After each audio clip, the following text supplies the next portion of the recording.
Keberanian Zubair bin Awam gak berhenti di situ aja.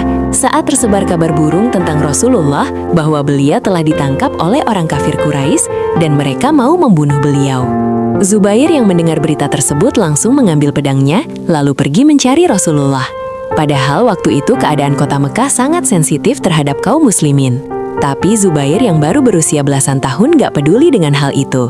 Dia nekat menghunuskan pedangnya demi menyelamatkan sang Rasul. Bagi Zubair, keselamatan Rasulullah lebih berharga dibandingkan nyawanya sendiri. Maka Zubair pun langsung mendatangi rumah Rasulullah.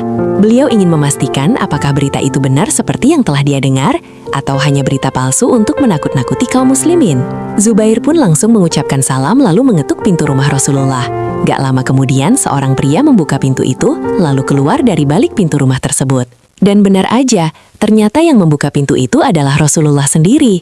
Begitu Zubair melihat Rasulullah dalam keadaan sehat, dia pun langsung merasa lega. Tapi Rasulullah yang melihat Zubair dengan pedang yang terhunus di tangannya langsung merasa heran. "Ada apa denganmu, wahai Zubair? Kenapa di tanganmu ada pedang?" Zubair pun menjawab, "Saya mendengar bahwa engkau telah ditangkap oleh orang-orang Quraisy dan mereka mau membunuhmu." Mendengar jawaban Zubair, Rasulullah kembali bertanya, "Memangnya apa yang ingin kau lakukan?"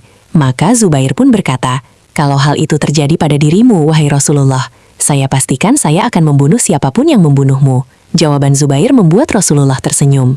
Gak lama kemudian Rasulullah pun berkata, "Sungguh pedangmu adalah pedang paling pertama yang terhunus di jalan Allah. Semoga Allah memberkahimu, wahai Zubair, dan semoga Allah memberkahi pedangmu." Ucapan Rasulullah itu benar-benar telah menjadi nyata di dalam kehidupan Zubair bin Awam. Seorang anak yang dulu dididik dengan begitu tegas oleh ibunya, kini tumbuh menjadi seorang pria yang begitu gagah berani dengan keimanan yang luar biasa di hatinya. Zubair bin Awam terus membantu Rasulullah dalam menyebarkan dakwahnya. Dia nggak pernah gentar dengan ancaman apapun yang menimpanya. Apalagi setelah Rasulullah menyebutnya sebagai salah satu sahabat yang akan mati syahid, Zubair bukannya takut, beliau malah mencari kesyahidan tersebut. Setiap kali ada kesempatan untuk mati syahid, Zubair adalah orang pertama yang maju untuk menjemput kesyahidan itu. Bahkan saking semangatnya beliau mencari mati syahid, sampai-sampai anaknya beliau namakan dengan nama-nama para syuhada. Dalam hal ini Zubair berkata, "Sesungguhnya Tolha bin Ubaidillah sahabatku telah memberi nama anak-anaknya dengan nama-nama para nabi. Padahal dia tahu nggak akan ada lagi nabi yang diutus setelah Nabi Muhammad. Sedangkan aku menamakan anak-anakku dengan nama-nama para syuhada.